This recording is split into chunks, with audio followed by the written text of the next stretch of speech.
अमन साल पहले दुनिया की सबसे लंबी पहाड़ी रेंज अंदीज के दिल में एक जहाज ने टक्कर मारी, लेकिन असल हैरत अंगेज बात यह थी कि जहाज टकराने के फौरन बाद कहीं गायब हो गया। 8,900 किलोमीटर लंबी अंदीज की रेंज, जहां 15,000 फीट बुलंद बर्फीली चोटियों के अलावा कुछ भी नहीं, इसने सबको हैरान कर दिया। चंद दिनों तक ना जहाज का मलबा मिला, ना कोई लाश, और ये वाजे हो गया कि शायद कोई भी बच ना पाया हो। मीडिया में चंद दिन तक खबरें चलती रहीं, फिर सब कुछ मामूल पर आ गया, लोग इसे भूल गए। लेकिन 72 दिन बाद एक मौजज़ाती पैगाम आया जो सबको चौंका गया। ये वो मशहूर यूरुग्वाई एयरफोर्स की फ्लाइट 552 थी, जो रियल लाइफ में एक नाकाबिले यकीन दास्तान छोड़ गई। 12 अक्टूबर 1972 को फ्लाइट 552 मोंटेविडियो से सेंटियागो के लिए रवाना हुई। जहाज में रग्बी टीम के खिलाड़ी, कुल 40 मुसाफिर और 5 अमले के अरकान मौजूद थे। लेकिन एक दिन बाद खराब मौसम की वजह से जहाज को मेंडोजा, अर्जेंटाइन में लैंड करना पड़ा। यह फैसला जरूरी था क्योंकि अर्जेंटाइन और चिली के दरमियान दुनिया की सबसे बुलंद अंदीज की दीवार खड़ी थी। अगले दिन यानी जुमा 13 अक्टूबर को जहाज ने मेंडोजा से दोबारा परवाज भरी। नक्शे पर सिर्फ 180 किलोमीटर का फासला था, लेकिन यह फासला 15,000 फुट बुलंद बर्फीली चोटियों से भरा हुआ था। फ्लाइट का मंसूबा था कि वो मेंडोजा के जुनूब में जाए, बुलंदी हासिल करे, फिर प्लांचून पास से अंदेज क्रॉस करे और चिली के शहर कोरिको पर पहुंचे।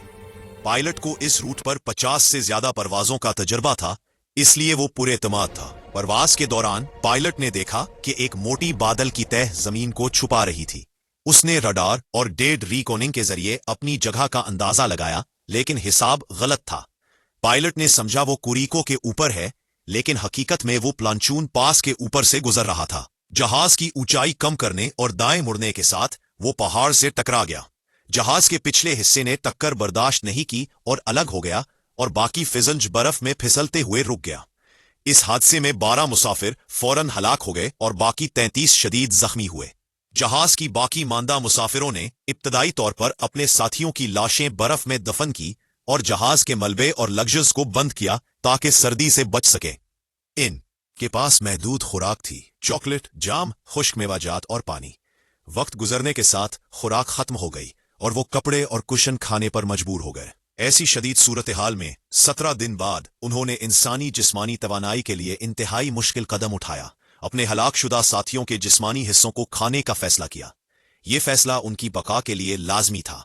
29 अक्टूबर को एक जबरदस्त बर्फानी तोदा एवलांच ने जहाज पर हमला किया, जिसमें 9 मजीद जिंदा बच जाने वाले मारे गए। बाकी 19 ने बर्फ हटाकर सांस लेने की जगह बनाई और अपनी हिम्मत जारी रखी। दिन गुजरते गए और 12 दिसंबर तक मजीद 3 अफराद की मौत हो गई और बचने वाले सिर्फ 16 रह गए। यहाँ 2 इंतखाब थे, या बाकी दिन गिनना शुरू करें और मौत का इंतजार करें, या हिम्मत करके पहाड़ पार करने की कोशिश करें। 3 रग्बी खिलाड़ी पेराडो, कनेसा और विजेंटीन ने पहाड़ पार करने का फैसला किया, उम्मीद के साथ कि दूसरी तरफ किसी किस्म की जिंदगी या मदद मौजूद हो। 3 दिन मुसलसल हाइक के बाद वो चोटी पर पहुंचे, लेकिन दूसरी तरफ भी सिर्फ बर्फ ही बर्फ थी।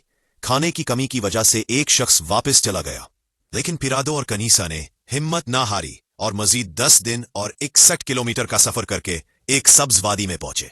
वहां उन्होंने एक शख्स को घोड़े पर देखा, जिसके जरिए चिल्ली की हक्काम को पैगाम भेजा गया। चिल्ली की हक्काम ने फौरन रेस्क्यू ऑपरेशन शुरू किया और 22 दिसंबर 1972 को हादसे के 72 दिन बाद 3 हेलीकॉप्टर्स के जरिए तमाम जिंदा बच जाने वाले रेस्क्यू कर लिए गए। मारे गए साथियों को एक बड़ी कब्र में दफन किया गया और वहां यादगार बनाई गई, जो आज तक मौजूद है। ये कहानी हमें सिखाती है कि इंसानी हिम्मत और उम्मीद के सामने सबसे बड़ी मुश्किल भी कमजोर पड़ जाती है। ये सिर्फ जिंदा बचने की कहानी नहीं, बल्कि इंसान की कुर्बानी, सब्र और अज़्म की कहानी है।